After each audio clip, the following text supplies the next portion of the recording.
sits in the hot seat on the circular currency dealing desk, surrounded by the dealers of the other currencies. I think cable will lead the way down again today. Cable down to dollar mark to 306. What is that? Check. Barclays treats its dealers differently to the American banks. They get no commission, but then they aren't sacked if they get it wrong.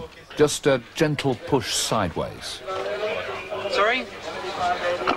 $75.80 mark. Sometime this week, but it's a matter of time. $75.80. But they're still hungry to make money.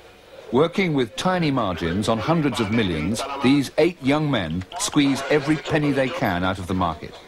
Last year, Barclays Bank made over £100 million profit just from foreign currency dealing. It was lower, mostly different.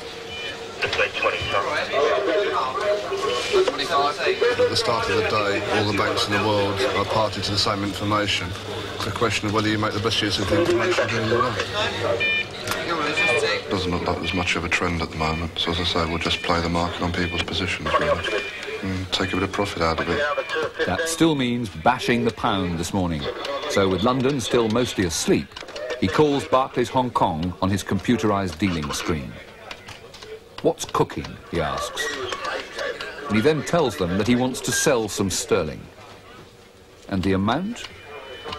10. Their shorthand for £10 million. Barclays Hong Kong spread the word, trying to tempt other banks into buying.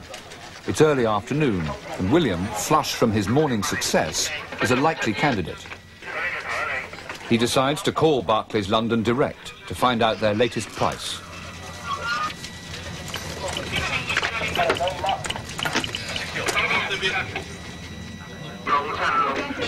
Cable, chemical, Hong Kong. 49.54. In London, Richard quotes a competitive price to tempt William into buying. And William falls for it, buying £5 million. Lose 5. £5 million of Barclays pounds have just travelled to chemical Hong Kong. As Richard sells more, the price falls. And within 10 minutes, it's down half a cent. The £5 million that William bought is now worth £20,000 less. In this small duel, Richard has scored. William is gracious in recognising a competitor's skill. Well, it's a good deal. This man is quite good. Why do you say that? Well, sometimes you can see his scream, he can lead the market. It's 8 o'clock in the morning in London, and the world is quiet. No coups, no assassinations, no new crises to rock the currency markets.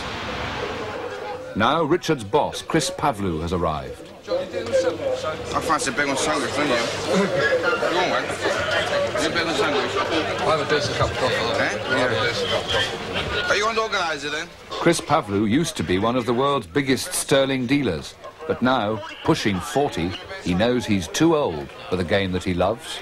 There's nobody on that desk. It's over 35. People start in their early 20s for about 10 years, and by the time they reach their very early 30s, they had about enough. As you can see now, the market is having a small breather, but the dealers cannot afford to lose their concentration for 1 minute. They started at 7 o'clock this morning. They're going to be here at 5 o'clock. And the market, whether it's quiet or busy, they've got to keep their adrenaline going. They've got to make sure the concentration is there, just in case the market decides to erupt.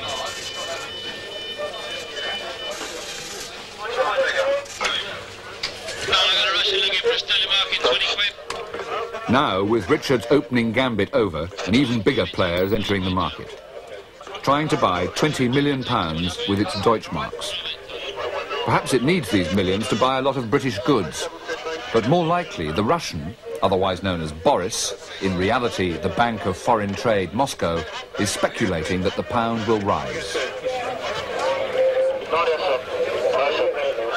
Richard calls Moscow direct to find out what's going on, prefacing his message with the customary, "Hi, friends."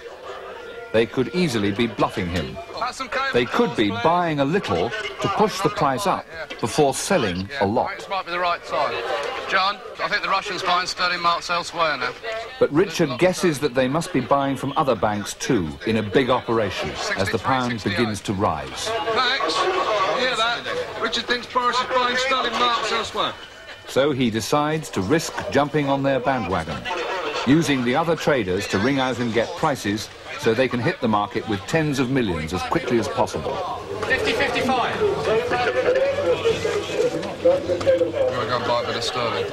Looks like everybody in the market might be a bit short of sterling. It doesn't want to go down. 58-63. Take 5.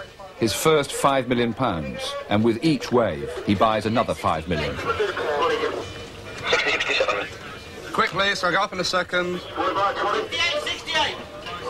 A grimace as the price rises. 57-64. Take 5. 57-64. Take 5.